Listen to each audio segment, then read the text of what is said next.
Assalamualaikum warahmatullahi wabarakatuh. Di sini saya perkenalkan, nama saya Rani Oktiana, NIM 2101117. Metode yang kami ambil yaitu for one chaining.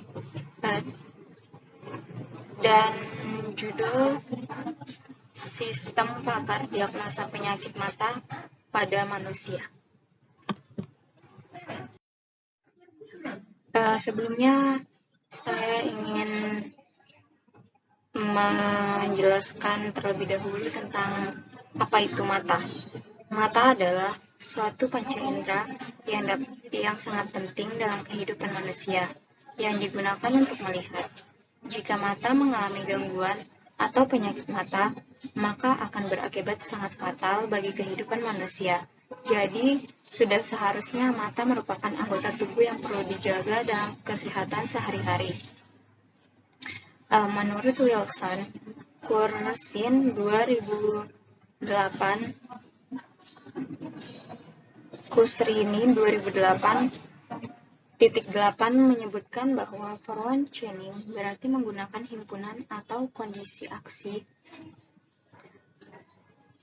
Dalam metode ini, data digunakan untuk menentukan aturan mana yang akan dijalankan, kemudian akan diatur kemudian aturan tersebut dijalankan, proses diulang sampai ditemukan suatu hasil.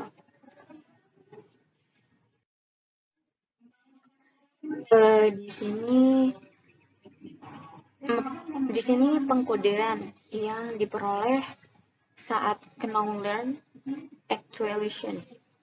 Premis itu gejala-gejala seperti dari G1 sampai G20, yaitu mata merah, terus mata merah tidak berhatam, mata berair, dan sebagainya.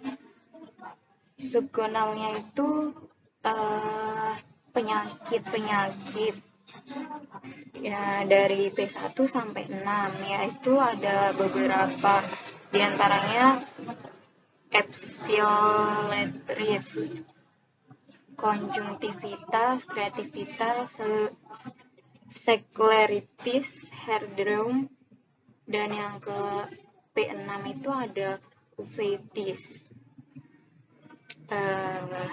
Sekian dari saya, dilanjuti oleh teman saya.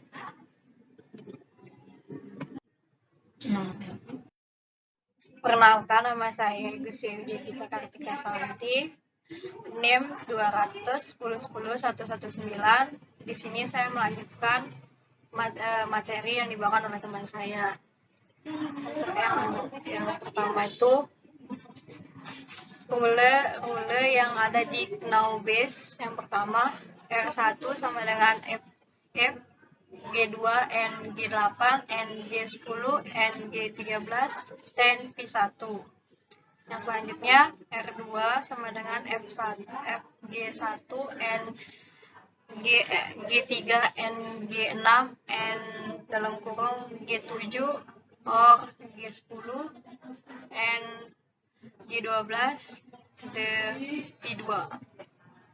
Yang selanjutnya R3, F, G1, N, G5, N, G7, N, G9, Ten, P3. Selanjutnya R4, F, G2, N, G15, N, G4, N, G14, Ten, P4. Yang selanjutnya R5, F, G2, N, G15, N, G16, N, G19, N, G20, Ten, P5. Selanjutnya R6, F dalam kurung G1 or G10 or G11, N, G17, N, G18, Ten, 6, P6. Saya Rina Septriana. Di sini saya akan menjelaskan slide berikutnya. Bisa kita lihat di sini ada rules-nya dan ada pohon pakar. Di dalam pohon pakar ini ada aliran ya dan aliran tidak. Sehingga menghasilkan P1 sampai P6. Langkah selanjutnya adalah bisa dicocokkan dengan rule yang ada di sampingnya.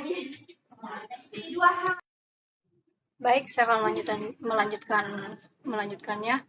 Algoritma forward chaining yang pertama itu, satu, catatan semua fakta yang diinputkan oleh user.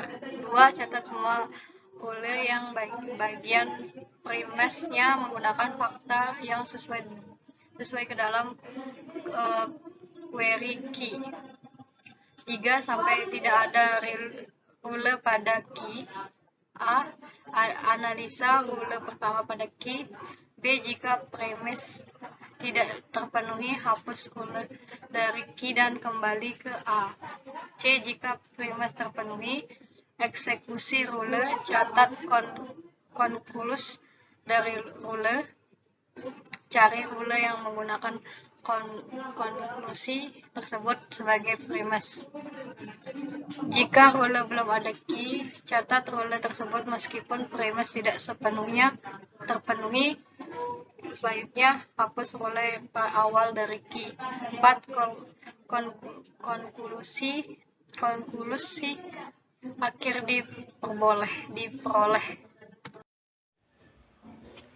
Di sini sudah terdapat contoh kasus beserta faktanya.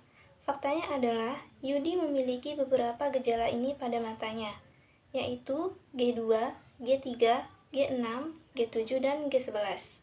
Q-nya adalah R1, R2, dan R5. Di sini juga sudah terdapat rules. Kemudian langkah selanjutnya adalah kita akan mencari tahu penyakit mata apa yang diderita oleh Yudi. Langkah pertama adalah kita tulis nomornya di sini, lalu R1, R2, dan R5. Kita akan mencari R1-nya terlebih dahulu, maka dari itu kita akan pergi ke rules-nya. Di sini ada R1, kita lihat di R1 ini apakah ada gejala yang dimiliki oleh Yudi. Dan ternyata ada, yaitu G2. Maka di sini R-nya kita tulis R1, K-nya ini kita tulis hasil dari R1 yaitu P1. Di sini kita tulis P1 dan jangan lupa di sini juga ditulis P1. Selanjutnya, yang kedua, di sini kita tulis R2 dan R5. Kita cari R2-nya terlebih dahulu, lalu kita ke rules-nya. Di sini ada R2, kita lihat gejala yang dimiliki Yudi apakah ada di R2, dan ternyata ada, yaitu G3, G6, dan G7. Maka di sini R-nya adalah R2, K-nya kita tulis P2 karena P2 adalah hasil dari R2.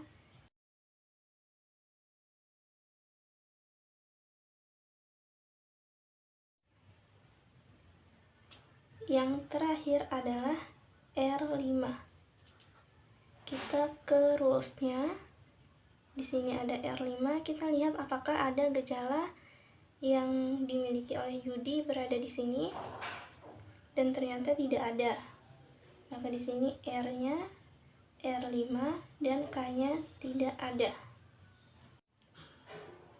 Maka di sini hasilnya adalah P2. Hasil P2 ini adalah penyakit konjungtivitis. Maka kesimpulannya, sudah pasti Yudi mengalami konjungtivitis. Dan terakhir adalah hasil P2 sama dengan konjungtivitas. Jadi, sudah pasti Yudi terkena penyakit konjungtivitas.